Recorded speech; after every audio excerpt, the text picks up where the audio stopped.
ஓம் சைராம், ஜெய் சைராம். என் அன்பின் பிரியமே, தேவையில்லாத வழியில் நீ செயல்பட நினைக்காதே. குறுக்கு புத்தி சுயநலமானது, விரைவில் துன்பத்தை கொடுக்கக்கூடியது. அது வேண்டாம் தங்கமே. நமக்கு தெரிந்ததெல்லாம் கேட்பதும் கெஞ்சுவதும் மன்றாடுவதும் தான். நம் விருப்பம் நிறைவேறியதும் ஒரு சில நன்றி வார்த்தைகளை கூறிவிட்டு நகர்ந்து விடுவோம். ஆனால் உன் அன்னை நான் இரக்கமுள்ள கருணையுள்ள அன்னை. நான் எனது பக்தர்களை ஒருபோதும் கைவிடுவதில்லை. நினைத்தது நடக்காத காரணத்தால் நீ தடுமாற ஆரம்பித்திருக்கிறாய். தடுமாற்றம் உன்னை அமர விடாமல் அலைக்கழித்து மனதை ஓரிடத்தில் நிலைக்க விடாமல் செய்கிறது. இப்போது உனக்கே அது தெரிய வரும். தருவதற்கு நானும் பெறுவதற்கு நீயும் தயாராக இருக்கிறோம். ஆனால் உன் நிலையற்ற மனது மட்டும் என் அருளை நீ பெற்றுவிடக்கூடாது என அவ்வப்போது குழப்பத்தில் ஆழ்த்தி விடுகிறது. என்னிடமிருந்து பலனை பெறலாம் என்பது யாரும் விலக்கிச் சொல்லாமலே உனக்கு விளங்கும். மனதை அடக்கு. அதை ஒருநிலைப்படுத்தி முழுவதுமாக என் மீது திருப்பு. என்னுடைய லீலைகளை, நான் அளிக்கும் ஆத்மானந்த வைபவத்தை அநேக சமயங்களில் நீயே உன் கண்களால் பிரத்யட்சமாக பார்த்திருக்கிறாய். அப்படி இருக்கும்போது நீ எதற்காக கவலைப்படுகிறாய்? ஏற்ற காலத்தில் நான் அனைத்தையும் சரி செய்து விடுவேன். நீ எதை எதிர்பார்த்து காத்திருக்கிறாயோ அது உன்னை தேடி வரப்போகிறது. பயன்படுத்திக்கொள். ஒரு அதிசயம் நடக்கப் போகிறது. அது உன்னை முழுவதுமாக மாற்றப்போகிறது. அதை நானும் கண்டு களிக்க காத்திருக்கிறேன் என் தங்கமே. ஆனால் இது தெரியாமல் நீ கவலைப்பட்டு கொண்டு இருக்கிறாய். நான் உன்னோடு இருக்கும்போது உனது கவலைகளை என் பாதத்தில் நீ சமர்ப்பித்த பின்னர் கவலை எதற்கு? எனது மகிமைகளைக் கண்டோம் ஏன் இந்த ஏக்கம் உனக்கு? உனது தந்தையும் நானே, தாயும் நானே. உன்னை படைத்ததும் நானே, உன்னை சோதிப்பதும் நானே. உனது சோதனை காலம் முடிந்த பின்பு நீ யார் என்பதை நீ அறிந்து கொள்வதற்கு நான் தரும் சோதனைகள்தான் நீ படும் வேதனைகள். நம்பிக்கையோடும் பொறுமையோடும் இரு. அதற்கான பலன்கள் விரைவில் உன்னை வந்து சேரும். உனக்கான நல்ல நேரம் வரும் வரை என் மடியில் அமர்ந்து உன் கர்மாக்களை கழித்து வா.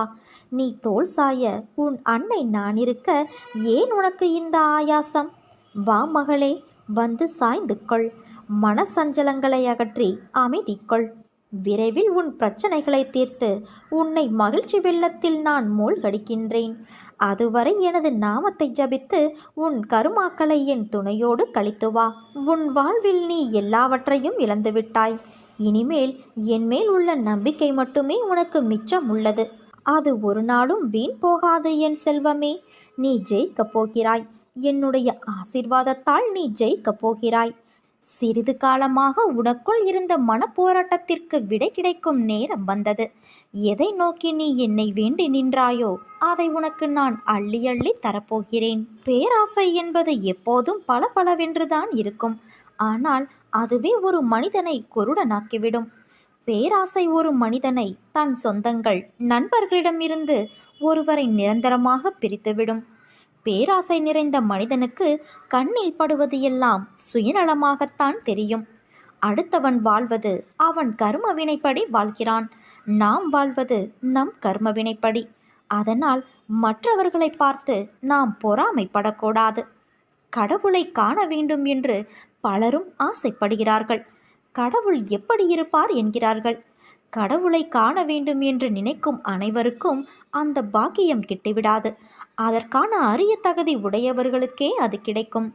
கடவுளை காண விரும்புபவர் அதற்கு முன்பு வாழ்க்கையை அதற்கான யோக்கியத்தோடு வாழ வேண்டும். உறுதியான நம்பிக்கையும் பக்தியும் ஒரு பக்தன் பெறும்போது அவனது விருப்பங்கள் விரைவில் நிறைவேற்றப்படும். நான் யாரையும் நிராசைக்கு உள்ளாக்க மாட்டேன். உற்சாகமளிக்கும்படியும் செய்ய மாட்டேன். ஆனால் என்னுடைய அனுக்கிரகம் கிடைப்பதற்குள் தவறான அபிப்பிராயங்களுக்கு இடமளிக்காமல் இருக்க வேண்டும். என்னுடைய கருணை என்றால் என்ன? என் உருவத்தை காட்டி என்னை வெளிப்படுத்திக் கொள்வது மட்டுமே அல்ல. எனக்கு சேவை செய்யும் பாக்கியமும் கூட உங்களுடைய அனுக்கிரகமாகவே கருதப்பட வேண்டும்.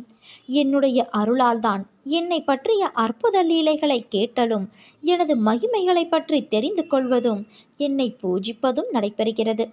எனது அருள் இல்லை என்றால் என்னை ஸ்மரித்தலே நிகழாது.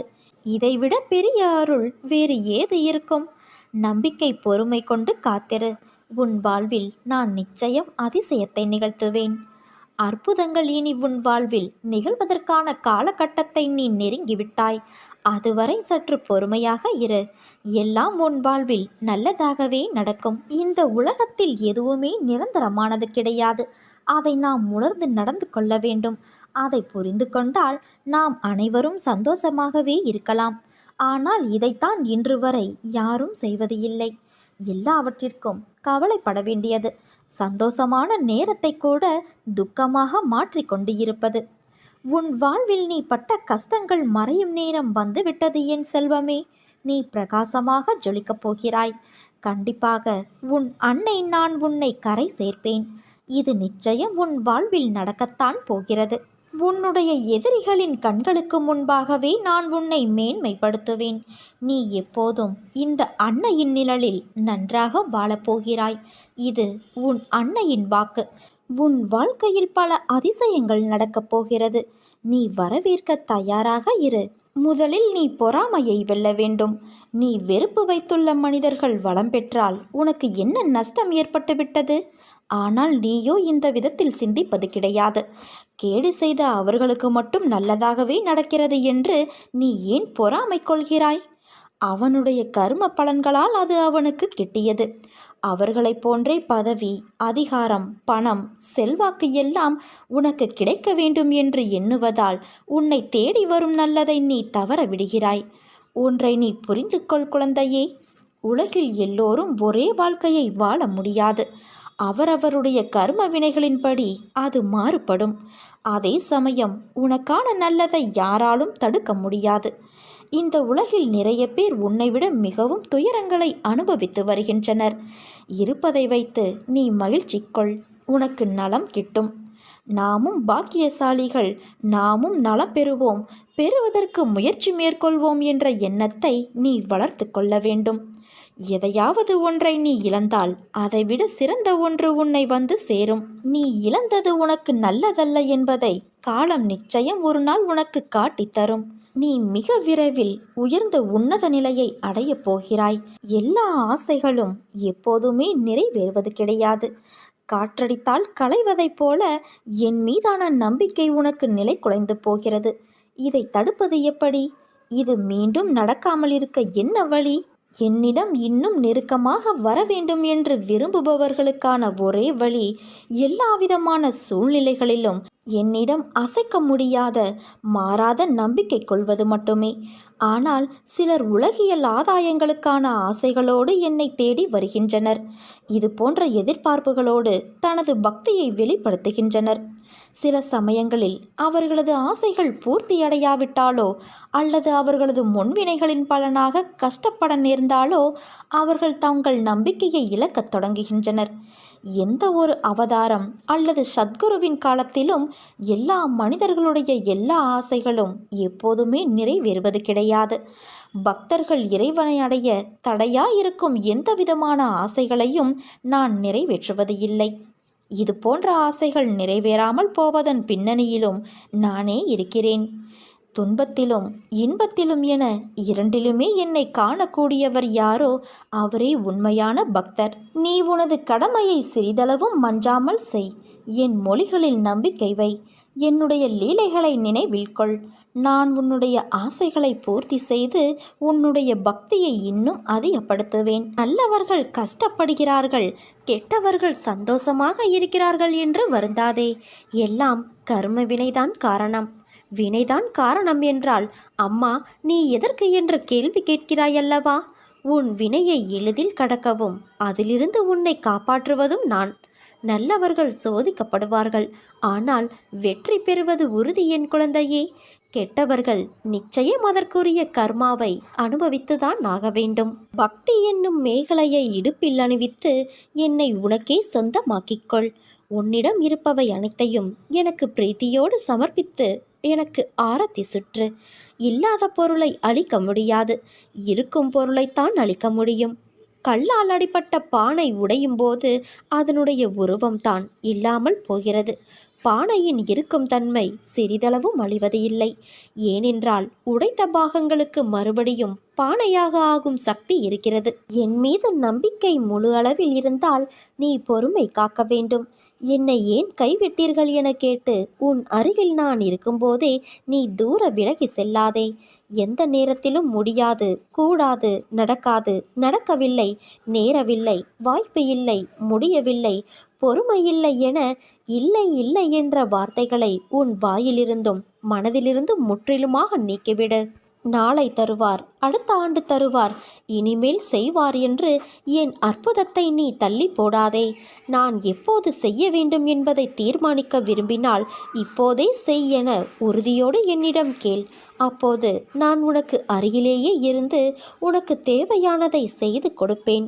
உன் மனதில் தோன்றும் எண்ணங்களில், வாயிலிருந்து வரும் வார்த்தைகளில், உன் செயல்பாடுகளில் நேர்மையாக இருக்க வேண்டும். என்னிடம் பேசும்போது கேட்கும்போதும் காத்தருள்வாய். நீயே துணை, உன் பொற்பாதங்களே சரணம், என்னால் முடியும் என அனைத்தும் நேர்மறையாக இருக்க வேண்டும். உனக்குள் நான் இருக்கும்போது நீ எதற்கு உனக்கு யாரும் இல்லை என்று நினைத்து புலம்புகிறாய்? அந்த எண்ணம் தவறானது, ஆபத்தானதும் கூட.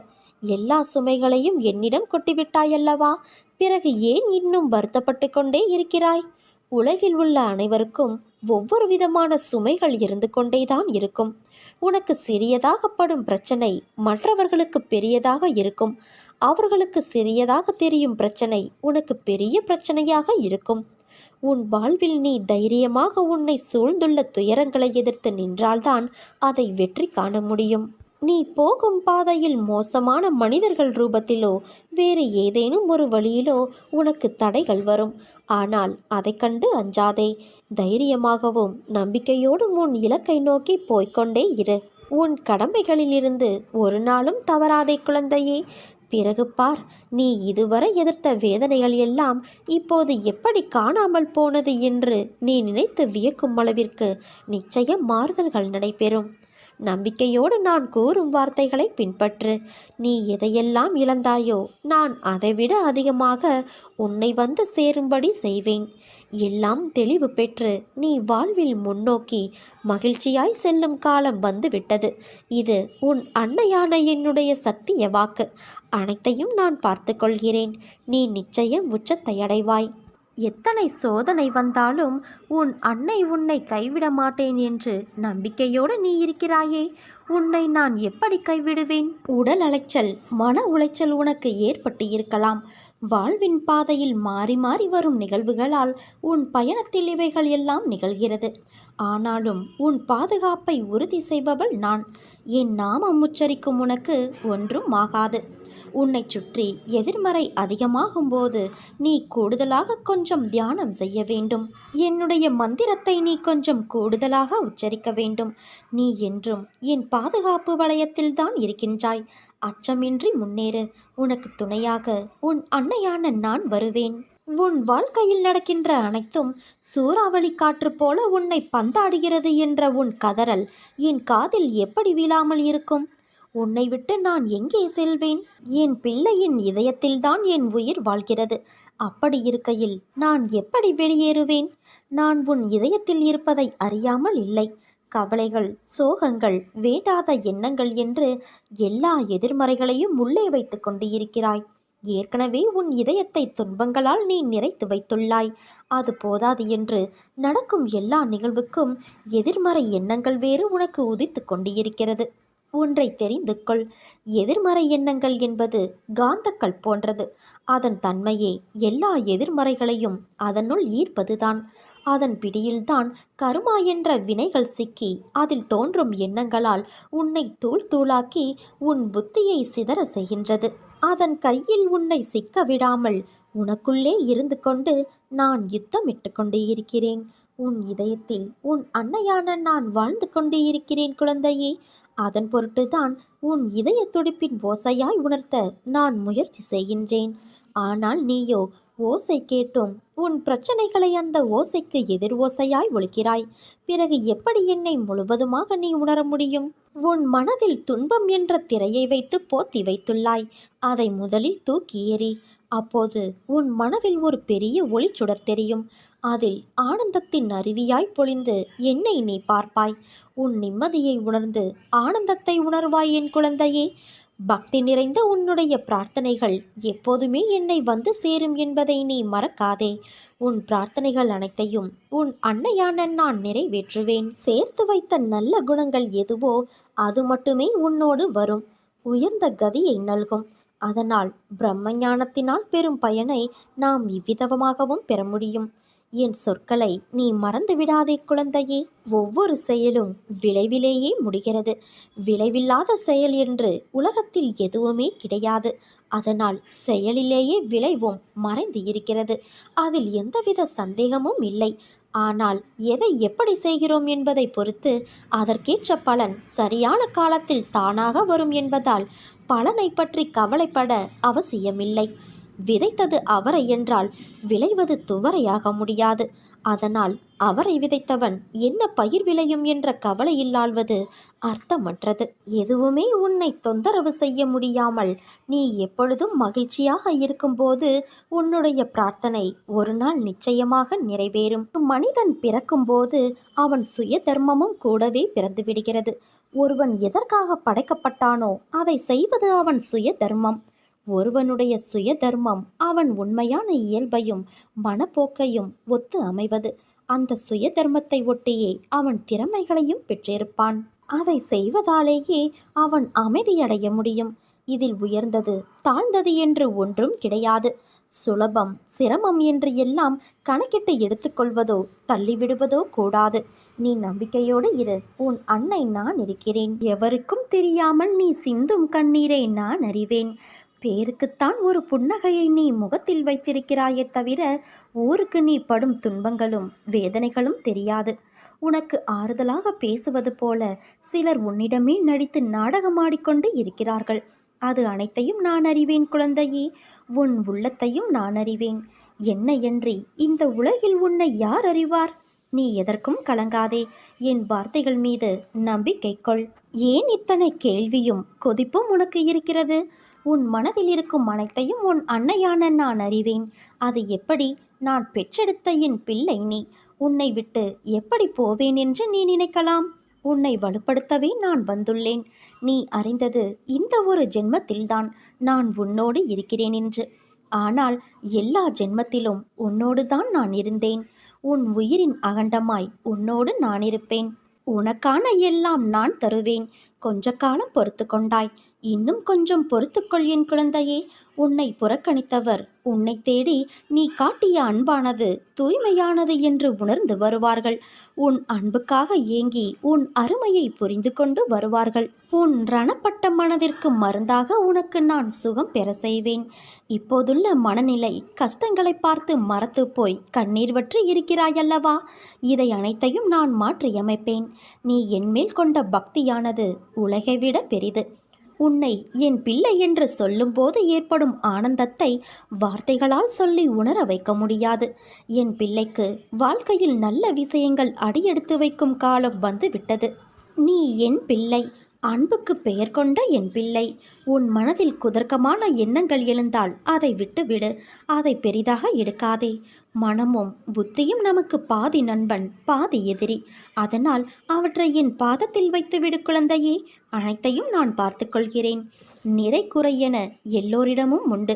ஆனால் அதை திருத்த முயற்சி செய்ய வேண்டும். இப்படி குறையோடு இருக்கிறோமே என்று வருத்தப்படக்கூடாது.